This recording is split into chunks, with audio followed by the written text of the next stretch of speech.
નમસ્કાર મિત્રો, good morning. સ્વાગત છે તમારું નવા વ્લોગમાં. બીજું પાણી અપાઈ ગયું છે. 12 દિવસની થઈ ગઈ છે મકાઈ. આ જુઓ, પાણી વાળી દીધું છે. ગઈકાલે જ પૂરું કર્યું પાણી. પેલી બાજુ થોડીક છે અને અહીંયા આપણે આ બાજુ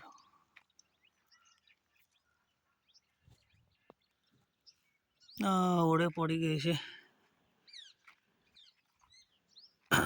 બાકી તો સાચવવું પડે છે. અહીંયાથી આ બાટું છે, આ બાજુ પેલો આંબા દેખાય, આંબાનું ઝાડ ત્યાં સુધી,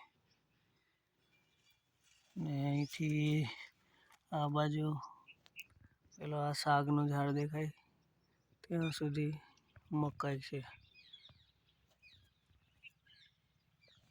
ચાલો બસ આટલું જ.